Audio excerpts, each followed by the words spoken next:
තෙරුවන් සරණයි. ඔබ මේ සවන් දීමට සූදානම් වන්නේ පූජ්‍යපාද අලව්වේ අනෝමදස්සී ස්වාමීන් වහන්සේ සමග ශ්‍රාවක පිරිසක් පැවැත් වූ පෞද්ගලික සාකච්ඡාවක පටිගත කිරීමකටය. මෙය පෞද්ගලිකව පැවැත් වූ සාකච්ඡාවක් වුවද එහි සාකච්ඡා වන ධර්ම කරුණු ධර්මයේ සොයන බොහෝ දෙනාට ප්‍රයෝජනවත් වේ යන අදහසින් අන්තර්ජාලයට මුදා හැරෙන. එම නිසා මෙහි පටිගත කිරීමේ ගුණාත්මක භාවයේ ඇතුළු අනිකුත් නොවැදගත් කරුණු සඳහා අවධානය යොමු නොකර සූත්‍රයට හා විනයට ගලපා බලා ධර්ම කරුණු පමණක් උකහා ගැනීමට උත්සාහවත් වන ලෙස මෙත් සිතින් සිහිපත් කරමු. තෙරුවන් සරණයි. හඳුනා ගන්න නෙමෙයි. සිතින්මයි ඒක කරන්නේ. සිතින් කරනවා කියලාවත් දන්නේ නැහැ. සිතින්මයි කරන්නේ. සිත කොහෙන් ගියත් ආයෙත් සිතින් කරනවා කියලා ආයෙත් එකක් ගන්නවා. ඒ සිතින්මයි. දැන් චිත්‍රයක් දක්වපුවම චිත්‍රයේ වර්ණවත් කරන්නේ ඒක හොඳයි නරකයි කියලා ඒක කරන්නේ හිතින්ම. එතෙම. සිත ඊට වඩා ලස්සනයි. හැබැයි ඊට වඩා ලස්සනයි කියලා බලන්න බාහිරින් එන දේවල් එක්ක නැතු වෙනවා. චිත්‍රපටිය බලන් ඒ කියන්නේ චිත්‍රපටියක් පෙන්නනකොට චිත්‍රපටියේ බලන්න කෙනෙක් නැත්නම් මේක සංස්කරණය වෙන්නේ නැහැ කියලා කියනවා. ඔව් චිත්‍රපටියක් නැහැ. චිත්‍රපටියක් නැහැ. අර ඉන්නවනම් තමයි ඒක සංස්කරණය වෙන්නේ. එතකන් චිත්‍රපටියක් කියලා ගන්න. ඒව ගැන ඉතින් හිතන්න ඕනේ හොඳට. මොකද්ද ඒ කියන්නේ කියලා හැම හිතන්න ඕනේ. නිකන් විතරක් කියලා කියන්නේ නැහැ. ඒ වගේ වදිනවනේ හොඳට හිතට. ඒක කරුවා මොකද හිතට. දැන් ඒක කියලා රූපයක් දකින්නකොට දැනෙන රූපයක් දැකලා රූපයක් වර්ණවත් කරන්නේ ඒක හොඳයි නරකයි කියන්නේ හිතමනේ. ඔව් හොඳයි නරකයි කියන්නේ රූපයක් කියන්නේ හිතමයි. රූපයක් කියලා කියන්නේ හිතමයි. ඒ කායේ සත්‍යයක් කරලා තියෙනවා.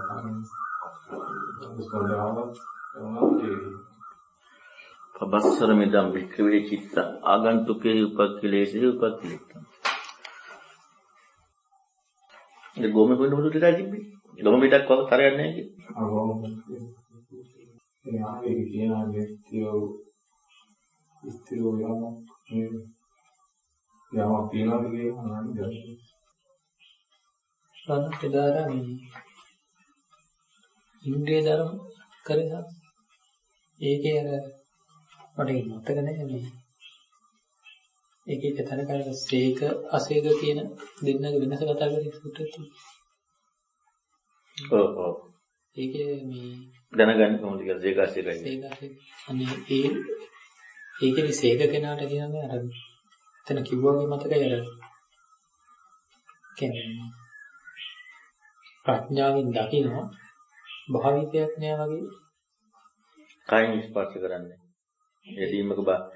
යෙදීම ඒ தත්ත්වයේ දෙන්නේ ප්‍රඥාවෙන් දකින ප්‍රඥාව කියන්නේ විතන ගතියත් එක්ක විචක්ෂණශීලී බවත් එක්ක සිදුවෙන කාරණාවේදී සුදිත්තයි. හැබැයි යෙදීමක් ඒ தත්ත්වයේ යෙදීමක නැහැ. තත්ත්වයේ යෙදීමක නැහැ කියන සංස ඒ දර්ශනයෙන් තොරව ඉන්න විදියක් එක්කද? නැහැ. ඒ தත්ත්වයක යෙදීමක් යෙදිලා නැහැ. ඒක යෙදුණා නම් නිවිලා. අය හැම එකම සම්බෝධිපරායනවනේ. සම්බෝධිපරායන කියනවා නම් ඒ தත්ත්වයේ යෙදිලා. එතකොට කතාවම ඉවරයි. අය ඉන්ද්‍රිය ධර්මයන් අනුව වෙනස් වෙලා කෙනෙක් හැටියට කතා කරන්න තියෙන්නේ ඒකත් එක්ක. එහෙම එක්කුත් එතන තියෙනවා. එහෙම අර්ථ දෙන්නේ. ඉන්ද්‍රිය ධර්මයන්ගේ වෙනස්කම් ඇති අය කතා කරනද ඒක ලෝකී පරයය. දැන් ඒ බුදුරණවහන්සේ පෙන්වන ඉන්ද්‍රිය ධර්ම කියන එක ඇති අය ලෝකේ ඉන්නවා කියලා කතා කරන්නේ ඒ කතාව ගැලපෙන්නේ නැහැ. මොකද එතන කතා කරන කාරණාව ඊතරණ පරයය. ඊළඟට ඊතරණ පරයය තියෙන ඒවා ලෝකේ කෙනෙක්ගේ තියෙනවා කියන ඒ කතාව ගැලපෙන්නේ නැහැ. ඒතකොට ඉන්ද්‍රිය ධර්ම කියලා ඒ කතා කරන්න පුළුවන් ලෝකී කාරණා. එයාගේ හැකියාව තියෙනවා ඉන්න කෙනෙකුගේ ප්‍රඥාව අර අලකාරමලයි වගේ. ඒතකොට ඒ අර බුදුරණවහන්සේ පෙන්වන ඉන්ද්‍රිය තෙන් කෙනෙකුගේ තියෙනවා එයාලා වෙනස්කම් කියලා කතා කරන්න බෑ. එතකොට මේ ඉන්ද්‍රිය ධර්ම කතාවේ අර්ථය නැහැ. එතකොට සමහර දැන් සද්දාති අදිමුච්චද කියන ස්වභාවයක් තියෙනවා නේ. දර්ශනයක් තියෙනවනේ. ඒ දර්ශනය කියන කාරණාවෙදී මේ දැන් අපිට කෙනෙක් හැටියට ලෝකේ ඉන්න හින්දා අපිට මේ මෙහෙම පුද්ගලයෝ ගැන කතාවක් තියෙනවා මේ සෝතාපන්න මාර්ගය සකදාගාමී මාර්ගය වෙයි තියෙනවා. එතකොට මේ දැන් එයාගේ දර්ශනය කියන කාරණාවත් එක්ක ගත්තම මේ දැන් රහතන් වහන්සේ අසේක තියෙන ස්වභාවය වෙන් කරලා ගත්තොත් අනිත් ඔක්කොම මාර්ග කෘත්‍යයක් තියෙනවා. ඒ මාර්ග කෘත්‍යයේදී මේ අර විදිහේ කතාවක් දෙන්නේ නැහැ නේ. මාර්ග කෘත්‍ය දෙන්නේ නැහැ. ලෝකයේ ඉන්නදී තමයි කෙනෙක් මාර්ගයේ ඉන්නවා කියලා කතාවක් තියෙන්නේ. බුදුරණවහන්සේ වෙනවන ධර්මයේ කියන කාරණා අර්ථකාටික භාවයේදී මේ අන්න මාර්ගයේ කෙනෙක් ඉන්නවා ඒක නා මාර්ගයේ ඒ කතාව වෙදෙන්නේ නැහැ. එහෙම එදෙනවා නම් ඒ මාර්ගයේ අර්ථාන්ත නැහැ. ඒක තමයි දැන් මේ සමහර තැන්වල මේ මම ගත්තේ ඉතින් දන්නේ නැහැ අර අන්ත දෙකක කියන්නේ විද්‍යාව අවිද්‍යාව කියන ඥානය දැන් එහෙම සේකයට එහෙම කතා කරනවා ඥානයක් එයා මෙහි ඇවිල්ලා මයින්ව නෙමෙයි ඥානයක් නේ හැම වෙලාවම ඥාන මජ්ජේ සූත්‍රයේ තියෙන්නේ ඒ ඥානය ඔක්කොම විදිත්වා එහෙම නැතුව ඉන්න කෙනෙකුට මේකයි අවිද්‍යාව මේකයි විද්‍යාව කියන කතාවක් එහෙම එකක් දෙන්නේ නැහැ. එහෙමනම් ඒ ඉන්න කෙනා කවදාවත් එහෙම ඉන්න කෙනෙක් ඉන්න විදියක් නැහැ. ඒ කියන්නේ අවිද්‍යාවයි විද්‍යාවයි කියලා අවිද්‍යාව ඉන්නවා කියන එක දෙන්නේ නැහැ නේද? ඕන කෙනෙක් හරි පැත්තට නෑ. අර ගිනි කබල් රත් වෙච්ච එකේ වගේ තමයි. ඉන්නේ නැහැ නේද? ඒක ලෝකෙමයින් එකක් නෙමෙයි. ඥානයක් විතරයි. එතකොට එයාගේ ඥානය කියන එක සමග එයාගේ එයාට එදීමක් තියෙනවා. එනේ එයාගේ දර්ශනයක් තියෙනවා මොකක් හෝ ගතියක්. ඒකත් එක්ක අර විමුක්තිය කියන කාරණාවත් එක්ක දැන් අතන රලයතන විභාගය හරි මේ මහසලයතනකේ හරි තියෙන නිරාමස දුක කියලා ගත්තී. අන්න ඒ වගේ එකක්ද? ඔව් ඒ කියන්නේ ලෝකෙ විතරයි. ඒ කියන්නේ නිරාමස දුක කියන කාරණාවක් දුක් විඳීමක් නේ. ඒතකොට නිරාමස දුකක් කියන කාරණාවක් එයාගේ ඉදිරියට තියෙනවා. ඒක ඥානය කියන විග්‍රහය නෙමෙයි. එතකොට කෙනෙක් කතා කරන්නේ. කෙනෙක් හත් වෙන එකක් ගැන. අතනදී ඥානය ගැන කතා කරද්දී කිසි විදියකින් කියන්නේ බුදුරණවහන්සේගේ ධර්මයට ආවේනික වූ ඥානය ගැන කතා කරද්දී කිසිම විදියකින් මේ කෙනෙකුට අයිතිත්වයක් ඉන්න කෙනෙකුට අයිතිත්වය දීලා කතා කරලක් නැහැ. අර ලෝකේ කියලා දෙන්නට ඕනේ නේක. කියලා දෙන්න ඕන නිසා ඉන්න කෙනෙකුගේ ඥානය තමයි කියලා දෙනවා. හැබැයි ඥානයේ ස්වභාවය මොකද්ද කියලා හොයන්න ගියාට පස්සේ ඉන්න කෙනා කතා වෙන්නේ නැහැ. නැත්නම් ඉන්න කෙනයි ඊළඟට ඥානයයි එතකොට මහා අවුලක් ඥානෙකුත් තියෙනවා අඥානෙකුත් තියෙනවා ඉන්න කෙනෙකුත් තියෙනවා මහා අවුලක් ඊට පස්සේ ඒකෙන්ම අර බොනෝ සමන කියන කාරණා වෙදෙන්නේ අන්න ඒක තමයි. එතකොට මේ අර මේ කුත්තම සූත්‍රයේ මේ දැන් කබලිකාර ආහාර විස්තර තියෙනවා ආහාර ගැන විස්තර. එතකොට මේ අර සම්මාදිට්ඨි සූත්‍රයේ තියෙන්නේ ආර්ය සත්‍යයත් එක්ක. ඊළඟට මේ මේ ආහාර මහා තණ්හා සංකේ සූත්‍රයේ අර තණ්හාව නිසා ආහාර කියන එක. එතකොට මේකේ දැන් අර විදිහට කතා කරලා දැන් මෙතන අර කබලිකාර ආහාර ගැන අර පංචකාම ගුණිකේ රාගේ පරිඤ්ඤති කියලා හමු කියනවා. ඒකට ආපහු එතන අනාගාමී ස්වභාවය කියන විස්තර තියෙනවා. ඒකට අනිත් ස්පර්ශය මේ මනෝ සංචේතන විඥාන ඒවා කෙලින්ම ආසවක්ෂය පිණිසම එන්නේ. ඔව් දැන් එතනදිත් අපි ගන්න හොඳ නැහැ. ඔක්කොම කෙනා දැන් ආසවක්ඛය කියනවා මිසක් ආසවක්ඛය කරපු කෙනා කියන්නේ නැහැ. රහතන් වහන්සේ කියලා කියන්නේ නැහැ. ධර්ම ස්වභාවයනේ කියන්නේ. අතනත් අනාගාමී කියන කියන්නේ පුනයිමන ලෝකං ආගච්ඡය කියනවා මිසක් අර කියන්නේ සංයෝජන ප්‍රහාණය වෙදී එතකොට අපි එතනත්තර ධර්මපරියායයි පුජ්‍යලයයි දෙක ගාව ගන්න හොඳ නැහැ. ඒක සාධාරණයි ලෝකේ ඉන්න කෙනෙක් එක්ක විතරක් කතා කරනකොට. රහතන් වහන්සේ කියන ලෝකේ ඉන්න කෙනෙක් එක්ක විතරක් කතා කරන සාධාරණයි. හැබැයි ආසවක්ඛයෙන් ආසවක්ඛයයි. එතකොට ඒක ධර්ම ප්‍රතිපදාව. ධම්පරියයි. මේ සාහනේ දැන් පංචකාම ගුණිකෝ කියන්නේ දැන් මෙතන මේ පැහැදිලිවම අර දැන් මෙතන කතා කරන වචනත් එක්ක සංකප්පරාගය කියන එක වෙන්නත් බැහැ. ඔය පංචකාම ගුණිකේ රාගයනේ කියන්නේ. එතකොට පංචකාම ගුණිකේ රාගය ප්‍රහාණය වෙනවා කියනකොට පංචකාම ගුණ බවම කාමයන් ප්‍රහාණය කියන වචනේදී සංකප්ප රාගෝ සංකල්පම වශයෙන් රාගය. ඒක සංකල්ප රාගය කියන කාරණාව තියෙන්නේ කාම ගුණයත් එක්ක තියෙන රාගය තමයි. කාම ගුණයත් එක්ක තියෙන රාගය. දැන් සංකල්පය කියන එක ඇති බව ලැබීම කියන එක කතා කරන්නේ නැතුව සම්පූර්ණයෙන්ම සකස් වීම කියන කාරණාවේ කතා තමයි උතන කියන්නේ. නැත්නම් පංචකාම ගුණේ කාමයේ කියන්නේ සංකල්පමය රාගය. කාම ගුණයත් එක්ක ඇති වෙන සංකල්පමය රාගය. ඒකම තමයි උතන කියන්නේ. හැබැයි වන්ට එහෙම නෙමෙයි කියන්නේ. කියන්නේ ඒ සකස් කියන්නේ කාමයේ කියන කාරණාවේ සකස් වීම නිර්වචනය කියන්නේ. ඒක සංකේත ධර්ම පරියාය. දැන් එහෙම බැලුවොත් මෙතන දැන් කොහොමද අනිත්‍ය වෙනින් ආසවක්ෂය කියලා ඒ පරියායත් එක්ක කතා කරනකොට එතකොට දැන් මෙතන කතා කරනකොට පුනයිනම් ලෝකං ආවච්චි කියලානේ. එතකොට මේ දැන් ওই කාරණාවට විතරනේ සාධාරණේ කතා කරන්නේ. දැන් අත්‍යරාග සූත්‍රය තියෙන්නේ රහත් වෙනවම කියලා. කබලින්කාර ආහාරේ රාගය දුරු කරනම රහත් වෙනවා කියනවා. උතන කබලින්කාර ආහාර රාගය දුරු කරනම රහත් වෙනවා නෙමෙයි. අනාගාමී වෙනවා මේ සංයෝජන මොනින් ලෝක සංයෝජන ප්‍රහාණය කියලා නෙමෙයි කතා කරන්නේ. පංචකාම ගුණය කබලින්කාර ආහාර වංගදී පංචකාම ගුණය පිළිසිඳගෙන ඉන්නේ. අතන කතා කරන්නේ කෙලින්ම කබලින්කාර ආහාර ඡන්ද රාගය දුරු වීමෙන් අත්‍යරාග සූත්‍රය කතා කරන්නේ. රාගය දුරු වෙනවා කියන්නේ.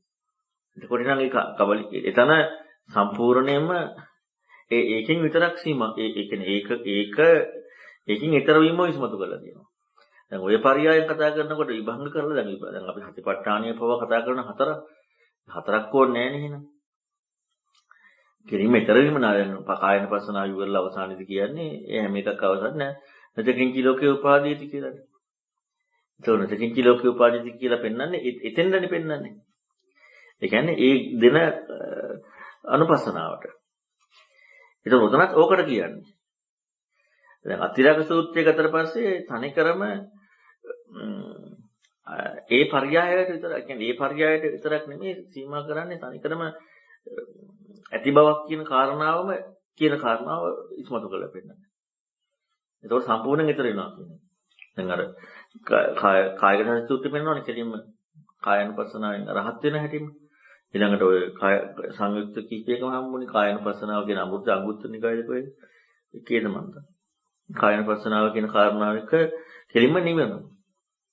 ඒක හතරම කියන්නේ අන්න ඒ වගේ තමයි උතනත් කබලින්කාර ආහාරයේ පිළිසිඳ හොයනකොට පංචකාම ගුණයක රාගයේ ප්‍රහාණය වෙනවා කියලා කියන්නේ. එතකොට දැන් හතරම එකට සම්බන්ධයක් නේ හැම වෙලෙම කියන්නේ. අනිත්‍යවත් පිළිසිඳ හේවෙනවා. දැන් උතන ඕකට විතර සීමා කරලා. කබලින්කාර ආහාරයට. මේ කබලින්කාර ආහාර කියන්නේ මෙතන දැන් එහෙම බැලුවොත් ඒක හොයද්දී කියන්නේ ඒ පිළිසෙන් දැකීමක් එක්ක මේ අර පංචකාම ගුණය කියන එක ඒකේ සකස් වීම කියන කාරණාවත් එක්ක තමයි මෙතන. ඒ සකස් වීම කියන එකමයි. පංචකාම ගුණික සකස් පහයිනේ. පංචකාම ගුණික සකස් වීම. කබලින්කාර ආහාරයේ කියන්නේ ස්පර්ශය හරි මනෝ සංචේතනා විඥාන ඒ පැත්තකට ගියා නම් ඔය එකක්වත් ඔය වෙන්ගිලා නෙමෙයිනේ තියෙන්නේ. ඒ පැත්තකට ගියා නම් අන්න අර අත්‍යලක සූත්‍රයේ තියෙන්නේ ඒ කාරණා කෙලින්ම ඊතර වෙනවා කියන්නේ. හැබැයි උතන පංචකාම ගුණික කාරණා විතරනේ කියන්නේ. එතකොට ඊතර වෙනවා කියන කාරණාව කතා කරන්නේ නැහැ. පුනේමන් ලෝකං ආගච්ඡති කියන කාමයන් කියන කාරණාව දෙන්නේ නැති කියන කාරණා විතර කතා කරන්නේ. එතකොට ධම්මරාගය කියන කාරණා තමයි දැන් අනිත් සියල්ලක්ම ස්පර්ශයේ මනෝ සංචේතනාව විඥාන ඔය ඔක්කොම විඥානීය කියන කාරණාව ප්‍රඥාවත් එක්කනේ තියෙන්නේ. ධර්මරාගය කියන එකත් එක්ක එහෙනම් කතා කරනවා තියෙන්නේ. ධර්මයේ කියන කාරණාවේ රාගය. ඒතකොට ධර්මයේ කියන කාරණාවේ රාගයේ ප්‍රහාණය නොවුනා කියන කාරණාවත් එක්ක තමයි අනාගාමී කියන කතා කරන්නේ. දැන් විරු කතා කරන්නේ එකත් එක්කනේ. මේක තමයි මේ කොහොමද දැන් දෙන්නේ අර අම්මයි තාත්තයි අර කාන්තාරයක කොහොම ඒතකොට යාට දරතියක් වගේ එහෙම ඉක්කුත් තියෙනවා. යනකම් මේ පීඩාවක් වගේ එහෙමත් විස්තරයක් තියෙනවා. ඒතකොට දැන් දැන් ඊට පස්සේ මේ පරියාය විස්තර කරන්නේ. ඒ එතන උපමාව මේ කුළු ගන්නඳ මේ පරියායට එහෙම සම්බන්ධයක් තියෙනවා. දැන් මේ උපමා හතරෙම කියවෙන්නේ එකම විදියක්. නමුත් අර පොඩි වෙනසක් තියෙන්නේ. ගවදෙනකගේ හැම ගහපු කියන එකෙත් බේරෙන්න බෑ කියන කියන්නේ විදිහක් ඉස්මතු කරලා පෙන්නනවා. ගිනි කබලේ අකමැත්ත කොහේම අර අකමැත්ත කියන කාරණාව තමයි ගොඩක් ඒ ඥානියක් නේ ඔක දකින්න විදිහනේ. දැන් අපි බලන්නේ ආව මේක හැම ගහපු ගවදෙනක වගේ. ඒ කියන්නේ බොරුවක් නේ කරන්නේ. ඥානයක් කරනවා නම් ඒක ඒ විදිහට වෙන්නට ඕනේ. ඒ කියන්නේ හැම ගහපු ගවදෙනකගේ කෘත්‍යයේ යෙදීමක් පස්සේ කියන කාරණාවෙද යෙදෙන්න ඕනේ. අර මම එදත් උපමාවෙදි කිව්වේ ගිනි කබල උඩ පෙරලි පිච්චෙනවා කියන්න බෑනේ. එහෙම එකක් වෙන්නේ නැහැ කවදාවත්. එතකොට ඒ වගේ මේ ස්පර්ශය කියන්නේ හැම ගහපු ගවදනක් කියන එක බොරුවක් තනිකර. එහෙම කියන්න බෑ. එහෙම කියනවනම් ඉන්න බෑ. ස්පර්ශය ගවදනක හැම ගහපු වගේ කියනවනම් ඉන්න විදිහක් නෑ. අනිවාර්යයෙන් ඉක්ම වෙනවා. ඒක ඥානයක්. ඒ වගේම තමයි ඔය කාරණාය. උතනදිත් අර මේ අකමැත්ත කියන කාරණාව ඉස්මතු කරනවා. කරන්න දෙයක් නෑ. එතන විශේෂ කාරණාවක් තියෙන්නේ ඉන්න වෙනවා. එතන දැන් අර තුනට වඩා පොඩි වෙනසක් තියෙනවා. අර තුනේ තනිකරම අයින් වෙන්න දඟලනවා.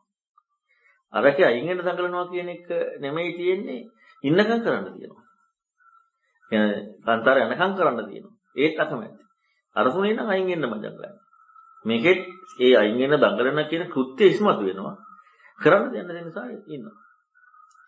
අර සිව්පස් පරිභෝග කියන්නේ ප්‍රත්‍යක්ෂාව ගැන කතා කරන්නේ මේ පටිසේවනේ ඊළඟට අර මොකේද චූලසුඤ්ඤතේ කතා කරන්නේ ආයතන පත්‍ය දරතේ තියෙනවා කියලා. සලආයතන පත්‍ය දරතේ තියෙනවා. ඒතොර රහතන් වහන්සේලා කියන්නේ ඒකතොර ඉන්න කෙනාත් එක්ක කතා කරන්න තියෙන්නේ. අතරත් ජීවත් වෙනවා කියන කාරණාවයි සලආයතන පත්‍ය දරතයක් තියෙනවා. කරන්න දෙයක් නැහැ ජීවත් වෙනවා කියන්නේ ඒකනේ. අන්න ඒ නිසා කරන්න දෙයක් නැති වුණත් ඒ විදිහට ඉන්න වෙනවා. ඒ ඉන්න එකට දැන් අපි උඹර ධර්මනිජනකන්ති කියලා කියන්නේ. ධර්මටි මොකක් කරේ ඒ වගේ සම්බන්ධයක් තියෙනවා. ඒව මාර්ගයත් එක්කනේ. ඒක තනිකරම මාර්ගයනේ. දැන් උතනදී කතා කරනකොට ඥානයේ හැටියට කතා කරනවා නම් එතකොට මාර්ගය හරි. ඥානයට කතා කරනවා. ඥානයට කතා කිරීම. අය මාර්ගය නැතුව ඉන්න කෙනෙක් එක්කයි මේ දෙක පටලවා ගන්න හොඳ නැහැ.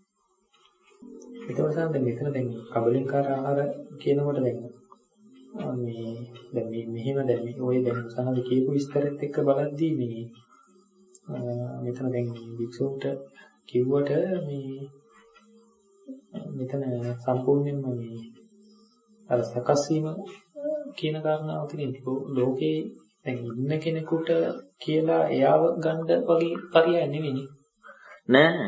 ඔය සනිකරම මේ ඥානිය. ඒ කියන්නේ කබලින්කාර ආහාර. ඒ කියන්නේ ඒව පිළිබඳ ඥානි කතා කරන්නේ. උපමා ටිකෙන් පෙන්වන්නේ ඥානි. ප්‍රතිපදාව. ඒ කියන්නේ විමසන්න දෙන්නේ. ඒක හරි විමසන්න දෙන්නේ. හැබැයි මේ නිකන් පුතජන කෙනෙකුට විමසන්න කියන කාරණාව නෙමෙයි. ඒ කාරණාව පිළිබඳව අර විදිහට දක්ටබ්බන් කියලානේ කියන්නේ. ඒකෝල ඒ විදිහට දැනගන්න නම් ආයෙනම් මේ මොකද්ද කියන්නේ? සුතේ හැටියට ඒක හොයාගෙන ඊළඟට එහෙනම් මේ මොකද්ද කියන්නේ? කියන කාරණා හොයන්න. දැන් අපි ගත්තොත් ඔය කාරණාවෙම පංචකාම ගුණික බවණි හම්බෙන්නේ කබලින්කාර ආහාරත් එක්ක ඒකේ චන්ද්‍රාගයේ පිළිසිඳ හොයන්න. එතකොට අපි බලන්න ඕන අපි සාමාන්‍ය ජීවිතයේ ගත කරන තැනදී රූප ශබ්ද ගන්ධ රස පහස විතරක් නෙමෙයි අපට පහස ඒ පහට පිළිසරණ මනස වෙලා තියෙන තෝකත් එක්කම නෙන්නේ. මම අර ළඟදී කිව්වේ මේ ඒ වගේම තොරව මනස තියෙනවා නම් එහෙනම් අරූප සමාධියක් වෙනවා. රූප සමාධියකුත් නෙමෙයි අරූප සමාධිය. තොරව තියෙනවා. කාමයන්ගෙන් වෙන් වුණා කියන කාරණාව අයින් වුණත් ඒත් අදුම රූප සමාධියක්වත් තියෙනවා. කාමයන්ගෙන් වෙන් වුණා. හැබැයි කාම ගුණෙන් වෙන් වුණා. අරූපයක් තියෙනවා. කාමයන්ගෙන් වෙන් වුණා නම් රූප සමාධියක්වත් තියෙනවා. ඒතකොට එහෙම නැතුව මේ කබලින්කාර ආහාරය කියන එක මේ වගේ කියන්නේ කියලා හිතන එක විහිළුවක් නේ. ඇයි ඒකට එකතු වෙලා තියෙන්නේ? හැම වෙලෙම අරමුණ හරි තියෙන්නේ රූප ශබ්ද ගන්ධ රස පහස එක්ක. එතකොට ඒ සංකල්පයත් එක්ක තියෙන්නේ. ඉතින් එහෙම සංකල්පයක තියෙද්දි මේ ඒක ඇත්ත මේක මේ කාන්තාරයක යද්දි මේ වගේ තියෙන කියලා ඒ අකමැත්ත කිස්මතු වෙන්නේ. එතකොට දැන් අපි ඔය නිකන් වචනින් එහුවට මනස පිළිසරණයි කියලා අපිට දැන් ඒක ගැන මේ නිකන් ඔකකර ජීවිතයෙන් හිතුවොත් නිකන් ඒකත් ඥානයක් නෙවෙයි. නිකන් හිතලා බැලුවොත් මෙහෙම තමයි වෙන්නේ කියලා අර ඒක සංකල්පයකට වගේ අහු වෙන එකක් නෙතිනවා. දැන් අපි නිකන් ඇහිච්ච නිසා ඒක දන්නා පිළිසරණයි කියලා මනස පිළිසරණයි කියලා උන්නාම බලසුන්දුට කියපු නිසා ඒක දාගෙන ඉන්න එකක් නෙති න්‍යාය දාගත්ත එකක්. එතකොට දැන් අපිට රූප ශබ්ද ගන්ධ රස පහස කියන ප්‍රකටයි. කෙනෙක් හැටියට ඉදි ප්‍රකට තියෙන එක නේද? දැන් අපිට මේ ඒකට මනසද පිළිසරණ ඒ වගේ ගන්නේම පස්සේ මනසින් හිතනවාද කියන එක ඒව මේ ඒ වෙලාවට හිතුවොත් නිසා ඒක තේරෙන්නේ. ඒ වගේම එකක්ද සම් මේකේ දැන් මම කිව්වේ දැන් කෙනාගේ මනසත් එක්ක නෙවෙයි ප්‍රකට. දැන් ඔය එතන සිහියෙන් දොටෝනේ. මනසට පිළිසරණ සිහියෙන්. දැන් මනසේ කෘත්‍ය තමයි රූප ශබ්ද ගන්ධ රස පහස පිළිසරණ වෙලා මනස තමයි විඳින්නේ. මනසේ කෘත්‍ය හොයන්න මනසේ කෘත්‍ය හොයන්න වෙනවනේ. එහෙනම් මේ පිළිසරණ බලන්න. එහෙනම් සිහියෙන්නට ඕනේ. සිහිය කියන කාරණාව වෙන්නේ නැතුව මනසේ කෘත්‍ය වෙන්නේ නැහැ. ඒතකොට සිහිය කියන කාරණාව එහෙනම් අරමුණකින් වෙන්න බෑ. අරමුණ කියන කාරණාව ආයෙත් රූප ශබ්ද ගන්ධ රස පහස කියන කාරණාව හා බැඳිච්ච තවත් දෙයක් තමයි එතන අරමුණ කියලා කියන්නේ. කියන්නේ රූපාවචර කාරණාවකින් රූපාවචර විතරන්නේ අරූපාවචර කියන වචනයවත් ඒත් එහෙම. ඒ තරමුණක් ඉතින් එහෙනම් සැබෑම සිහිය කියන කාරණාව මාර්ගෘත්‍යයත් එක්කමයි. අන්නේ සිහිය ආපු තැනදී තමයි මනස පිළිසරණ කරගෙන මේ රූප ශබ්ද ගන්ධ රස පහස තියෙන කාරණා වෙන්නේ කියලා ඥානයක් කියන්නේ. නැත්තම් හිතවිල්ලක් විතරයි තියෙන්නේ. රූපයක් දැකලා දැක්ක රූපෙට සිහිය නෙවෙයි අර මානසිකාරයෙන්ම සිහිය කියන්නේ. ඔව් ඒ කියන්නේ ඊතර වීමේ කෘත්‍යයක් එතකොට. ඊතර වීමේ කෘතනතේ සිහිය දෙන්නේ නැහැ. නැත්තම් තවත් ධම්මාරම්මණයකින් රූපේ අයින් කරන්නේ. ඒ කියන්නේ මනස පිළිසරණ කරගෙන රූපේ මනස පිළිසරණ කරගෙන ඉන්නවා කියලා බලන එකක් නෙමෙයි තියෙන්නේ. සිතුවිල්ලක් විසින් ඒ රූපය මනසට එන්නේ නැති වෙන්න ඕන කියලා හිතන එක. අර සිතුවිල්ලෙන් ඒක වහනවා. ඒකනේ කරන්නේ. ඒ කියන්නේ දැන් කියන විදිහට තමයි යෝනිස මනසිකාරයෙන් සිහිය කියන එක තමයි. ඒකම තමයි.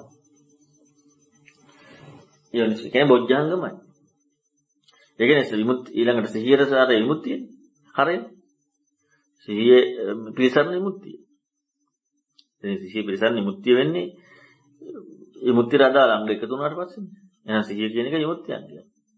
බොජ්ජංගයක්. එතකොට නම් දැන් මේ කබලින්කාර කියන මේ වචනේ කියන්නේ දැන් එහෙම දීලා තියෙන එකේ එහෙම විශේෂ අර්ථයක් තියෙනවද ඒකේ? අපි ඉතින් ලෝකේ දැන් අපේ ලෝකයේ වෙන වශයෙන් අපේ ජීවත් වීමක් තියෙනවනේ ඉන්න ඇටනේ කියන්නේ. දැන් පස්ස මනෝ සංචේතනා විඥාන කියන කාරණාව කතා කරනකොටම අය ලෝකයේ ගැන කතා කරන්න දෙයක් නැහැ. ඒ කියන්නේ කිසිදු විදියකින් ලෝකය ගැන කියලා දෙන්න දෙයක් නැහැ. හැබැයි ওই කරුණු ටික මොනවා හරි කියන්න දැන් ඔක කොතනකවත් මේ හතර තුන් එකක් හරි දෙකක් හරි එහෙම වෙන් වෙලා තියෙන කතාවක් කතා කරන්නේ නැහැ. එහෙනම් ලෝකේ ඉන්න කෙනෙක් කතා කරන්න ඕනේ. කියන්නේ ඒක විග්‍රහ කරන්න වෙනවනේ. දැන් පංචස්කන්ධය කියන කාරණාව කතා කරන්නේ නැහැ ලෝකික කාරණාවක් එක්ක. පංචස්කන්ධය කතා කරන්න බෑ. පංච උපාස්කන්ධය කියන කතා කරන්න. හැබැයි ඒක ඥානයක් තමයි. නමුත් ලෝකේ තියෙන කතාවක් කතා කරන්න. කියලා දෙන්න පුළුවන්. අන්නේ වගේ මනෝ සංචේතනයි විඥානයි පස්සයි කියන ආහාර ටික කතා කරොත් එහෙම කතා කරන්න බැරි වෙනවා. හැබැයි ඔය හතරම එකට ගත්තට පස්සේ කතා කරන්න පුළුවන්. එතකොට මේ හතර එකට ගන්නකොට කබලින්කාර ආහාර කියන කාරණාවක් කතා කරන්නේ නැතුව කවරදාකවත් අනිත් ආහාර තුනක් කතා කරන්නම බෑ. අර ස්කන්ධ කතා කරන්න බෑ. කියන්නේ ස්කන්ධ කියන කාරණාව ඥානියක් නේ එතන. ඒ කියන්නේ දැක්මක්නේ. ඒ වගේම තමයි අතන කතා කරන්න බැරි වෙනවා. කියලා දෙන්න ස්වභාවයක් නිස්මතු කරන්නේ. ඒකත් එක තමයි කබලින්කාර ආහාරයත් ඒක ඒ කියන ආහාරයට සම්බන්ධي හතරම ඉදලා තියෙනවා. ඒ කියන්නේ මේ ප්‍රතිපදාව පැනවීමක් කියන එකක් එක්ක. ඔව් ප්‍රතිපදාව ඉස්මතු කරන්න. මාර්ගයේ ඉස්මතු කරන්න කියන මොනවාරි කියන්න මොනවාරි පනවන්න එකට කියන්න දෙයක් තියෙන්න ඕනේ. කියන්න දෙයක් නැතුව බෑනේ. දැන් කබලින්කාර ආහාර බක්ඛානන් දේවාන කියන ඒ පරියාය එක්කනෝ යන්නේ. ඒ කාරණාව එක තමයි ඔය ආහාර ඔය හතරම ඉස්මතු කරන්න යන්නේ. දැන් අර මේ ළඟදී තමයි අත්ත කියන වචනේට අයියේ සාකච්ඡාවේ කොහොමද? අත්ත කියන වචනේට එකක් ස්ථිරව තියෙනවා අනිත් එක ධර්මයේ කියලා එහෙම දෙකක් තියෙන විදියක් නැහැ. ඒ හැම එකම එහෙම. ඒතර කබලින්කාර ආහාර කියලා එකක් තියෙනවා. ලෝකයේ තව එකක් ඊළඟට ධර්මයේ තියෙනවා කියලා එකක් එහෙම තියෙන විදියක් නැහැ. ඒකේ තියෙන අර්ථය හරියටම හොයාගෙන යද්දී නිවැරදිම අර්ථය. හොයාගෙන යද්දී තමයි ඔය ඥානය තියෙන්නේ. ඒතර කබලින්කාර ආහාර බක්ඛානං කියනකොට ඒක යම් සීමිත ප්‍රමාණයකින් යාලා කොටු වෙලා තියෙනවා. ලෝකේ. හැබැයි ඒකම හොයන් යනකොට අර දැන් කන බත් පිඟාන දැන් අපි හිතමු ඒක හොයන්න යන්න කෙනෙකුට තියෙන්නේ බත් පිඟාන කියලා. දැන් කන බත් පිඟාන කියන ඒකෙන් ආයතන පහක් ගෝචර වෙනවා කියන කාරණාවක් හොයන්න හැවීමක් ඉන්නේ නැහැ නේ අතහතෙන් දකින්නට. එතකොට මොන විදිහකට ගියත් ඒ සියල්ලම ගෝචර වෙලා තියෙන්නේ පංචකාම ගුණයත් එක්ක. පංචකාම ගුණي හඳුනාගත්ත. තියෙන බත් එකයි තියෙන හැයි ඔය කතාවේ දෙන්නේ නැහැ. අනිත් එක දැන් මෙතෙන් තමයි දැන් බත්තරී මොනවාරි එහෙම දැම්මත් මෙතන දහම් පරියාය කියන එකට ඒක ගන්නත් බෑනේ. දහම් පරියායට ඒක හරියන්නේ නැහැ කොහොමද? කියන්නේ උතනදී දහම් පරියායනේ තියෙන්නේ. ඒක මම අර කිව්වේ ලෝකේ මට්ටමේ ඉන්න කෙනෙකුට කාරණාව කතා කරනකොට ওই වචනේ ලෝකේ විවහාරක වෙච්ච එකනේ. ඒක ලෝකේ විවහාරේ වචනේ යන්නට ඕනේ. එතකොට කබලින්කාර ආහාර කියනකොට හරි මේ වෙන කියන්නේ ලෝකයට ගෝචරන කාරණාව. එතනින් ඒ කාරණාව කියන්න තියෙන්නේ. නැත්තම් දැන් මම අර හැබැයි කියන්නේ අපේ ජීවිතයේ එදින කරුණු එක්ක හිතන්න කිව්වේ. දැන් කබලින්කාර ආහාර කියන කාරණාවක් හොයන්න තියෙන්නේ. කබලින්කාර ආහාර ගෝචර වෙන කාරණාවක්. ඒ කියන්නේ ඒක විවහාර වෙන කාරණාවක් එක්ක. ඒ විවහාරයේදී එතන තමයි කතා කරන්නේ. අපි ඔතන කියන්නේ ඥානිය. දැන් ඕක පටලවා ගන්නනේ ප්‍රශ්නේ තියෙන්නේ. ඕක ඥානිය කියන එක ධර්මයේනේ. ධර්මයේ කියන එකයි අතනයි පටලවාගත්තු ප්‍රශ්නේ. මම හැමවිලම ජීවිත උදාහරණයක් නෙමෙයිනේ ධර්මයේ. අරක ජීවිත උදාහරණයක් එක තමයි යන්න තියෙන්නේ. ඒ ඔය කාරණාව කතා කරන්න තියෙන්නේ. මේ ඥානිකට ධර්මයකට ආපු කෙනෙකුට ඔය දහම් පරියායයට ඒක කතා කරලා හරියන්නේ නැහැ. උත්තම සූත්‍රයත් අත්තිලාග සූත්‍රය කිසිම ඒ දහම් පරියායකට ඒක කතා කරලා හරියන්නේ නැහැ. ඒක අපි එතන ඒ දහම් පරියාය විතරක් සීමා කරලා කතා කරන්නේ. හැබැයි ඔය දහම් පරියායට යන්න අනිවාර්යෙන් විවහාර වෙන කබලින්කාර ආහාර කියන මේ කන බොන කියන අපි දැන් ලෝකේ විවහාර කරන්නේ ඒක නම් එතනින් තමයි යන්න තියෙන්නේ. ධර්ම පරියායට යන්න. ඔතෙන් දෙයක් කලපණ එකයි වැඩ තියෙන්නේ. ඔතන එහෙම ගන්න නෙමෙයි කියන්නේ. ඒ කියන්නේ මේ ජීවිත උදාහරණයෙන් ගන්න එක යොමු වෙන්න විතරයි. යොමු වෙන්න විතර. ඒක ධර්මයකට කියන්න බෑ. ඒක යාගේ ගෝචරත් එක. ඒක ඒකාන්ත කළා කියන්න බෑනේ ඔක්කොටම. ඒ නිසා ඒක ධර්මයකට දෙන්න බෑ කවදාවත්. එතකොට ඒක ධර්මයක් වෙනවා යාට. එතකොට නම් දැන් ඔය කියපු ඒවාත් එක්ක බලද්දී මේ කියන්නේ මෙන්න මෙහෙම එක ප්‍රශ්නකුත් ආයි ඉතුරු වෙනවා වගේ එකක් තියෙනවා නේ. දැන් කබලින්කාර ආහාර දැන් අපි දමු බක්ති ගණක් ඔස්සේ හරි මොකක් හරි එකක් ඔස්සේ යොමු වීමක් යොමු වෙනවා. යොමු වුණාට පස්සේ දැන් ඔන්න දැන් කබලින්කාර ආහාර කියන ස්වභාවයක් එක්ක තමයි එතකොට මේ මෙතන සූත්‍රය කරනවා. එතකොට මේ ඊට පස්සේ තියෙනවා පස්සේ මනෝ සංචේතන විඥාන කියලා. මේ එතකොට දැන් මේ ඔය යොමුවත් එක ගත්තම දැන් මේ අර මෙන්න මෙහෙම එකකුත් වෙනවා දැන් මට දැන් මේ කියාගෙන යනකොට මට හිතිච්ච එක මේ දැන් කබලින්කාර ආහාර කියන එක දැන් ඒ විදිහේ ප්‍රකටත්වයක් එක්ක බැලුවට පස්සේ අනිත් ඒවා ගෝචර වෙනවා වගේ එකක් වෙනවා. එහෙම නැහැ. ඒතකොට ඒ අනිත් පැත්තට හිතුවොත් දැන් එහෙම බැලුවොත් මේක බලලා ඉවරලා අර්ග බලලා එහෙම එකක් හිතනවා ඒක. කොහොමද දැන් අපි හිතන්නනේ යන්නේ. හිතනකොට හතර වෙන වශයෙන් හිතන එක හරියි. ගෝචර වෙනවා කියන කාරණාව ඥානියක් නෙමෙයි. කබලින් ඒක අපි ඒ හිතිල්ලක් විතරයි අපිට තියන්නේ. දැන් අපි කබලින්කාර ආහාර ගැන හිතාගෙන යනකොට අනිත් ආහාර ගෝචර වෙනවා කියන එකක් කියොත් අපි ආයේ මේ පැත්තෙන් දාන මැනිල්ලක් නේ. එහෙනම් එතන පිරිසිදු හැවිල්ල නැත්නම් ඒ ස්පර්ශ මනෝ සංචේතන විඥාන ආහාර කියන ඒ පෙන්නපු අර්ථාන්විත භාවය නෙමෙයි. ආයේ අත්විඳිල්ලක් වෙලා තියෙනවා. ආයේ අත්විඳිල්ලක් වෙලා තියෙනවා නම් ඒකෙන්ම කියවෙලා ඉවරයි. මනසයි අරමුණ විඥානේ එකතු වීමන්නේ. ඒ ස්පර්ශය කියන ඉදිල් ඒ කියන්නේ එහෙනම් කවදාවත් ස්පර්ශ ආහාර ඥානයක් වෙලා නැහැ. ඒක ඥානයක් කියනවා නම් අනිවාර්යෙන් ඊතර වීමක් තියෙනවා. අපට මූලිකව හිතන කාරණාවේදී යම් කියන්නේ අපේ හිතන ක්‍රමයක් එක්ක හැබැයි ඒ වුණාට අපි ඒක නිෂ්ඨාවකට ගියොත් එහෙම අපිට එතනින් එහාට හිතන්න ඉඩක් නැති වෙනවා. මොකද හිතලා ඉවරයි ඒක. එහෙනම් කබලින්කාර ආහාරය හිතාගෙන යද්දී අනිත් ආහාර හතර හම්බ වෙනවා කියන කෝණයම හම්බ වෙනවා කියන කාරණාවේදී ඒක අනිවාර්යෙන් මනසට ගෝචරත්වය. දැන ගැනීම. මනෝ සංචේතනාව. පස්සය. එහෙනම් මේ තුනම ඥානෙනේ. එතකොට අපි අපේ අර හිතන ඔතනින් හිතන පැත්ත වැහෙනවා. එහෙනම් අපි එතනදී බලන්න ඕනේ. එහෙනම් මේකත් ස්පර්ශයක් නේ. මේකත් විඥානයක්. දැන ගැනීමක්. මේකත් මනෝ සංචේතනාවක්. අන්න එතනයි හිතන්න තියෙන්නේ. ඒක හිතන්න නැතුනොත් එහෙම මේ අතනින් කොටු වෙලා නිකන් ඉන්නවා. දැන් මෙතන සූත්‍රය හැටියට මෙතන දැන් පස්ස ආහාරයක් හැටියට එහෙම කතා කරනවා සර්. එතකොට දැන් මජ්ජි සූත්‍රයේදී අන්ත දෙකක් හැටියට කතා කරලා මැදට වැටෙන්නේ තියෙන්නේ. එතකොට මේ දැන් ඒකෙදි කෙලින්ම කතා කරනවා.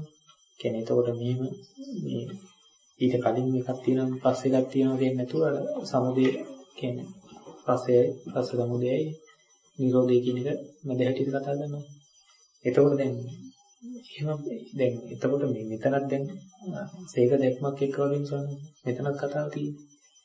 එතකොට දැන් එතන මජ්ජි සූත්‍රයට අපි ගිහිල්ලා බැලුවොත් එහෙම මේ ඒක ගන්නේ තිසමිත්තේ සූත්‍රයෙන්. එතකොට දැන් තිසමිත්තේලා කියන්නේ මේ එතන සූත්‍රයට අනුව ගත්තොත් එයාලා ලෝකේ ඉඳලා අනුගත වීමක් කියන කෙනෙක් කට්ටියන් සම්බන්ධ මුල ඉඳලා එන කට්ටියනේ කියන්නේ ලෝකේ නුවණක් තිබුණාට. එතකොට මේ එතන කොහොමද අපි ඒක ගන්නේ? නුවණක් තිබුණාට එයාලට කියන්නේ මේ නුවණ කියන එක අසාමාන්‍යයි. එයාලට පිටින් ඇහෙන්න විතරයි ඕන නැත්තේ. එතකොට එයාලට හැකියාව ඔක්කොම තියෙනවා.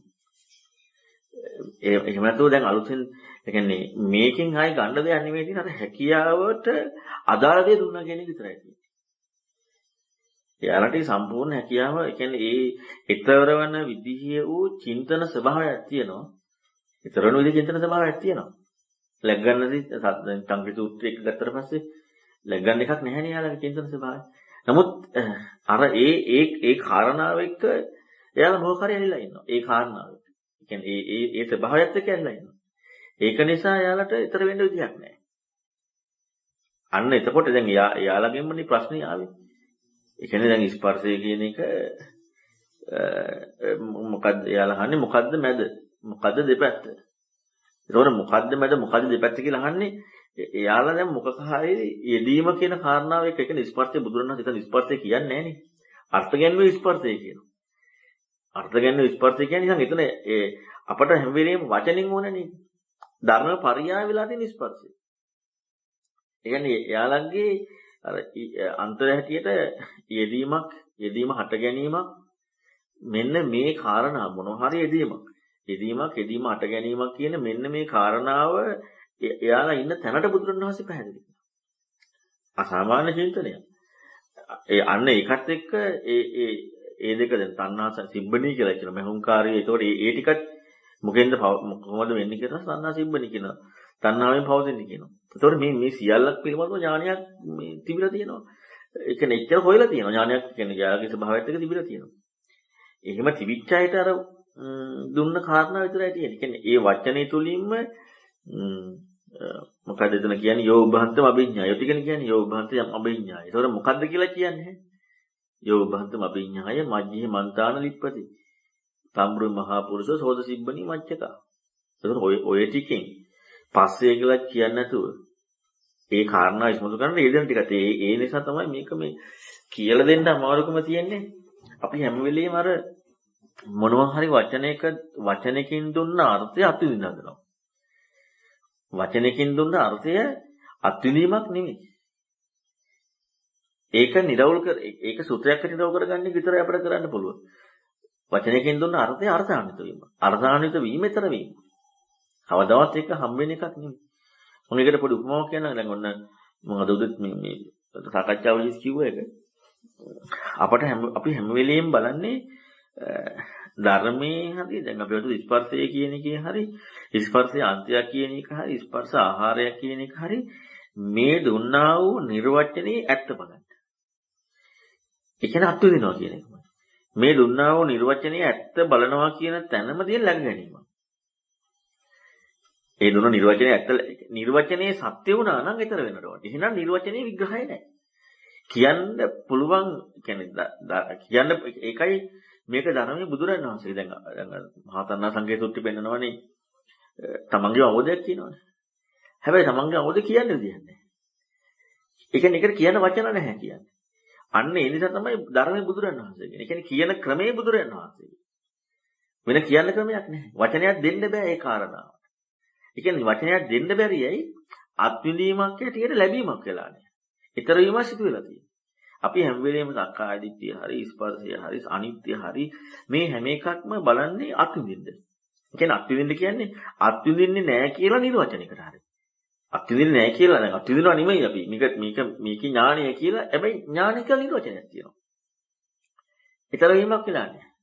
දැන් ඔන්න උසස් පෙළ චිත්‍ර අඳින පේපර් එකකට චිත්‍ර අඳින කෙනෙක් ඉන්නවා. එතකොට එයා ලස්සන චිත්‍ර අඳින්න පුළුවන් කෙනෙක්. චිත්‍රය අඳින්න පටන් ගන්න තැන ඉඳලා චිත්‍රය අඳලා අවසන් වෙන තැන දක්වාම එයා සම්පූර්ණයෙන්ම ඒකේ ලස්සන අත්විඳිමින් තමයි ඉවර කරන්නේ. ඒ කියන්නේ ගහන ඉරි කෑල්ලක් අඳින ඉරි කෑල්ලක් තැන ඉඳලම ඒ චිත්‍රය ලස්සන අත්විඳිමින් තමයි අවසාන දක්වා ඉවර කරන්නේ. ඒතකොට එයාගේ අත්විඳින්න නැති අවස්ථාවක් ඇත්තෙම නැහැ. මෙයා මේ විදිහට චිත්‍රය අඳපු එක්කෙනා ඒක බුක් විදිම චිත්‍රය ඇඳා හැබැයි මා චිත්‍රය ඇඳේ හිතින්ද අතින් මෙයා හිතින්නේ මේ හදින චිත්‍රය. ඒ කියන්නේ අතේ හැකියාවකුයි මේ තියෙන්නේ. හිතේ කිසිම හැකියාවක් නැහැ. හිතේ හැකියාවක් මෙතන කිසි දෙයක් ඉස්මතුන්නේ නැහැ. තනිකරම අතේ හැකියාව. ඒතකොට අතේ හැකියාව කියන්නේ බාහිරක්. මේ අතේ හැකියාව මුල් කරගෙන අත්විඳීමේ චිත්‍රයේ බුද්ධ වෙනවා. ඒකේ ලස්සන බුද්ධ වෙන එක හරියක්. ඒ කාරණා මෙයා හරියි. ගණන් හදන කෙනෙක් අනුකලනයේ ගාණක් හදන්න පටන් ගත්තොත් ගාණ හදන්න පටන් ගන්න තැන ඉඳලා ගාණ හදලා ඉවර වෙනකන් ගාණ හදනකොට එයාට කිසිදු විදිහකින් ගාණ හදන බවක් නැහැ. එයාගේ අභියෝගයක් තියෙන. ඒ කියන්නේ එයාට ගාණ හදන බවේ අරයාගේ චිත්‍රය අඳින බවේ අත්දැකීමක් තියෙනවා. මෙයාට ගාණ හදන බව අත්දැකීමක් නැහැ. කොතනකවත් මේ දැන් ගාණක් හදන්න කියලා අත්දැකීමක් යට නැහැ. ඊළඟට එයා ගාණ හදලා ඉවරුණාට පස්සේ මෙයා ගාණ හදන්න හිතින් දතින්ද? එයා හිතින් ගාණ හදන්නේ. චිත්‍රයෙන් දෙයතින් ගාණ හදන්නේ හිතින්. ඒතකොට ගාණ හදලා ඉවරුණාට පස්සේ දැන් ගාණ හදලා ඉවරයි. දැන් එයා ගාණ දිහා බලලා හතුරු වෙනවා. දැන් එයා ගාණයි කියලා නම් කරපු චිත්‍රය අපි බලන්නේ. ගාණ නෙමෙයි යාට. ගාණක් පේන්නේ නැහැ. ගාණ කියන කාරණාව ගැටලුව කියන කාරණාව විසඳීමේ කෘත්‍යයත් එක්ක තියෙනවා. විසඳීමේ කෘත්‍ය ලැබීමේ දෙයක් වෙලා නැහැ. විසඳීම ලැබිලා නැහැ. විසඳීමේ කෘත්‍ය, හිතීමේ කෘත්‍යයක් තියෙන්නේ. එතකොට හිතින් දෙවිලා හතන අතින් වෙලා තියෙනවා. එතකොට හැබැයි මෙයාට ඇඳලා ගාණ හදලා ඉවරනට පස්සේ චිත්‍රය ලස්සනයි. ඒ කියන්නේ ගාණ කියන චිත්‍රය ලස්සනයි. හැබැයි මෙයාට ගාණ කියන චිත්‍රයේ තියෙන ලස්සනයි ගාණ හදපු කෙනාට චිත්‍රයක් ඇඳපු කෙනාට චිත්‍ර ලස්සනයි අතර දෙක ගත්තොත් එහෙම මේ දැන් මෙයාට ලස්සන මොකද්ද? මොන චිත්‍රයද ලස්සන? මෙයාට ලස්සන ගාණ හැදුවා කියලා ලැබිච්ච චිත්‍රෙද? ගාණ හදපු කෙනාට චිත්‍රයක් ඇඳීමෙන් ලැබු චිත්‍රෙද? ගාණ හදපු කෙනාට චිත්‍ර ලස්සන. එයාට ගාණ ලස්සන. එයාට චිත්‍ර එයාගේ ගතියත් එක්ක එයාට ලස්සන තියෙනවා. එයාගේ ගතියත් එක්ක එයාට ලස්සන මේක. ඒ කියන්නේ එයාගේ වටිනාකමත් එක්ක ලස්සනකම තියෙනවා. එයාට මේක. එයාට චිත්‍රය කියන්නේ ගණන් ගන්නේවත් නැහැ. හැබැයි සමස්තයක් වශයෙන් ලෝකේ ඔක්කොම මේ දෙක දැක්කොත් එහෙම මේ දෙකම චිත්‍ර දෙකක්. සමස්තයක් වශයෙන් ලෝකේ ලස්සන අරයන් චිත්‍රය. මෙයාට ලස්සන ඒවට ගන්න. මෙයාට කොච්චර මෙයා හිතන්න ගියත් මෙයා අර චිත්‍රයේ මේ ගානයි දෙක බලනකොට එයාට චිත්‍රයේ නෙමෙයි ලස්සන ගන්න. එයා චිත්‍ර ලස්සන කියන්නේම නැහැ. මොකද එයාගේ මේ හැකියාවේ ගතියත් එක්ක. මෙන්න මේ වගේ තමයි මේ ගාන හදන කෙනා කියලා මම කියන්නේ සේකයා. චිත්‍ර හදන කෙනා පුතඥයා. ඒතර පුතඥයාගේ හැම වෙලෙම ස්වභාවය තමයි හැම එකක්ම අත්විඳින එක. මොන දැන් අපි සක්කාය කියලා ගත්තා. සක්කාය දිට්ඨිය කියලා ගත්තා. අනිත්‍ය කියලා ගත්තා. ස්පර්ශය කියලා ගත්තා. ස්පර්ශ සමුදය කියලා ගත්තා. ස්පර්ශ ආහාර කියලා ගත්තා. මොන දෙයක් ගත්තත් ওই විග්‍රහය ඕනේ. ඒ හරියට චිත්‍ර අඳින කෙනා වගේ. එතකොට මේ වැඩේ වෙන්නේ තනිකර අතින් බාහිරින්. එතකොට මේ ස්පර්ශය කියලා ගන්න එක, සක්කාය දිට්ඨිය කියලා ගන්න එක, සක්කාය දිට්ඨි ප්‍රහාණය කියලා ගන්න එක, අනිත්‍යයි කියලා ගන්න එක මේ ඔක්කොම ධම්මාරම්මණය. මේ සියල්ලක්ම බාහිර දෙයක්. බාහිර දෙයකින් බාහිර දෙයක් මුල් කරගෙන අත්විඳීමකින් සතුට වෙනවා. කිසිම හිතේ දියුණුවක් වෙන්නේ නැහැ. ඒ පුතඥයන්ගේ ස්වභාවය. ඒතොර ලෝකේ හැමෝම අර දුක්ඛ ද්වේතනපත සුටි තියෙන්නේ. ලෝකය සැපයි කියන එක ආර්යෝ දුකයි කියනවා. ලෝකය දුකයි කියන එක ආර්යෝ සැපයි කියනවා. එතකොට දැන් සමස්ත ලෝකයෙන්ම ගත්තොත් මේ චිත්‍ර දෙක තියලා ගණන් හදන චිත්‍රේ යර චිත්‍රේ සමස්ත ලෝකෙම ලස්සන ඇඳපු චිත්‍රය. හැබැයි ගණන් හදපු කෙනාට ලස්සන ගණන් චිත්‍රය. මොකද එයා ගාන හැදුව නිසා. එතකොට මෙන්න මේ වගේ තමයි ලෝකයාගේ සුන්දරත්වයට එහා සුන්දරත්වයක් මෙයා දකින්නේ. සේක කෙනා දකින්නේ. සේක කෙනාට අර අත්විඳීමේ දැන් අනේක අත්විඳිනවා. අත්විඳේ හැකියාවත් එක්ක. එතකොට ගාන හදන්න පටන් ගත්තොත් ගාන හදලා ඉවරනකම ගාන හදන බව ලැබීමක් නෑ කියන්නේ. මේ ධර්මයේ තනි ක්‍රම තියෙන්නේ ලැබෙන විදිහක් නෙමෙයි. මේක අනික වැඩේ තියෙන හිතින්. අත යනවා විතරයි. අතෙන් බලෙන් ලස්සන කරන්නේ නෑ. අත යනවා විතරයි. සමහර ඉලක්කම් කෑලි තියෙන්නේ. අත යන එක විතරයි වෙන්නේ. හිතින් සම්පූර්ණ වැඩේ වෙන්නේ. ඒ කියන්නේ ඇතුළෙම වැඩේ බාහිර කියන එකෙන් පෙන්눔 කිරිල්ලක් විතරයි. හැබැයි බාහිර කියන කිසිම සම්බන්ධයක් කියන්නේ බාහිර කියන හේතු කාරණාවෙන් ඇතුළ වැඩ නෙමෙයි. ඇතුළ වැඩ වෙන. දැන් චිත්‍ර අදිනවා කියන එකේ ඇතුළ සම්බන්ධ නැතුම් බාහිරින් විතරයි වැඩේ. අන්න අර සේකයා කියන්නේ අන්න ඒක නේ. එයාගේ දකින අත්දැකීම් ලෝකේ තමයි මේක තමයි දැක්කේ. හැබැයි දකිනකොට ගණන් හදන්නේ. එයාට මේක ලස්සනයි. ගානයි ලස්සන. දැන් අපි හැම වෙලෙම බලන්නේ අත්දැකීමක් ලබන්න. අත්දැකීම් ලෝකයක් එක මොනවා හරි නිර්වචනයක්. දැන් අපි සෝතාපන්න සකදාගාමී ඉවත් වෙන්නේ නැහැ. නමුත් අපි කැමති ස්පර්ශය කියන එක මේකයි. ස්පර්ශ සමුදය මෙහිමයි. නිරෝධය මෙහිමයි. සක්කාය දිට්ඨිය මෙහිමයි. දැන් මේ ඔක්කොම බුදුරණවහන්සේ පජානාති සහ ඥානයක් විග්‍රහ කරන්නේ. අපි මේ ඔක්කොම අත්දැකීම් ලබන්නේ. දැන් අර ගාන හදන කෙනාගේ මොලෙන්නේ හැදුවේ. චිත්ත අඳින කෙනා අතින් ඇඳේ. එතකොට අතින් අදපු කාරණාව එක්කන සාධාරණයි අර පුතඥයාගේ වගේ අත්විඳින කාරණාවක් එක්ක. මෙයාට සාධාරණ නෑ. මෙයාට එහෙම කල් ලැබිලා නෑ. එයාගේ හනිකරම තියෙන ඊතරවීම කියන කාරණා. එතකොට එහෙනම් ඒ ධර්මපරිය අත්ගැන්විල්ල ඊතරවීමයි. ඒකම දෙන්න මේ බුදුරණවහන්සේ කියන දෙන්න මන් උත්සාහය වුණේ මේක කියලා දෙන්න විදිහක් නෑ. විදිහක් නැත්තේ කොහෙන් ගත්තත් මොකක් කර නිර්වචනයක ඒ නිර්වචනයට කොටු වෙනවා. ඒක දුන්නේ මොකටද කියන කාරණාව එදෙන්නේ නැහැ. අර හිතීමේ ගතිය තියෙන කෙනාට විතරයි ඒ කාරණාව එදෙන්නේ. හිතීමේ ගතිය තියෙන කෙනා තනිකරම හිතන එකමයි කරන්නේ. එයාට මේ කිසිදු විදිහකින් මේක නිෂ්ඨාවක් මේක මේකයි කියලා මේක කිව්වට එහෙම එකක් නෙමෙයි මේක එහෙම තමයි කියන්න තියෙන්නේ කියලාවත් එන්නේ නැහැ.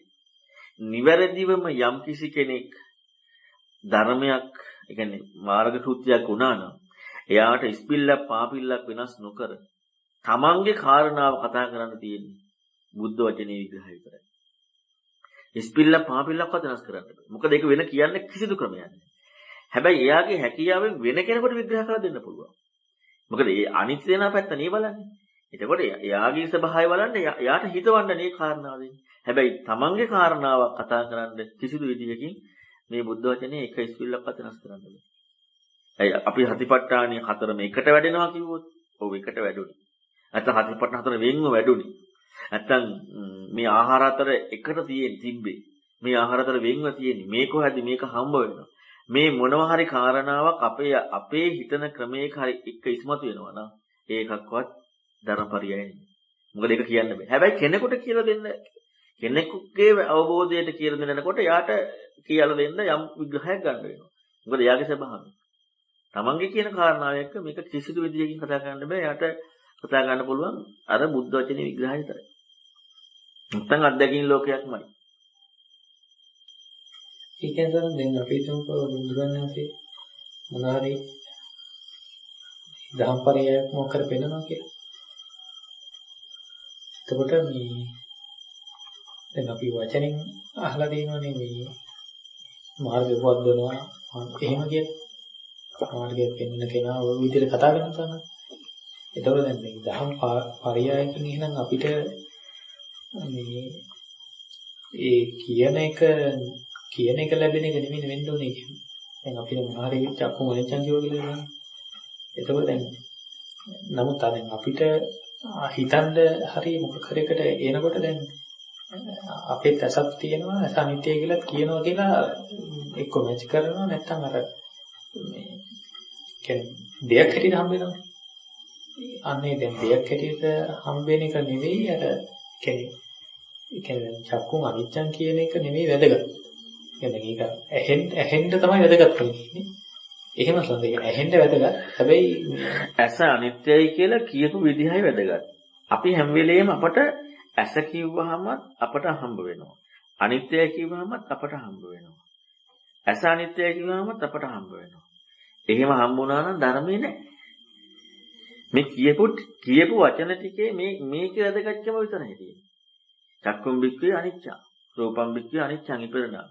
මේකේ මොනවා හරි අත්දැකීමක් කියන කාරණාවට යනවා නම් දැන් අපිට සාමාන්‍යයෙන් සමාජයේ කොච්චර කටවචනට හුරුලා තියෙනවද මේ අනිත්‍ය අනිත්‍යයි කියන්නේ. ඒ කියන්නේ බුදුරණවහන්සේගේ ධර්මයක් කියලා අහලකවත් නැහැ. එතකොට මේ ධම්පරියායේ වැදගත්කමක් විතරයි ඉස්මතු. ඒ ධම්පරියායේ කාරණාව අත්විඳිනවා නම් අත්විඳීමක් හැටියට ලැබෙනවා නම් කවදාවත් ධම්පරියායට ගිහිල්ලා නැහැ.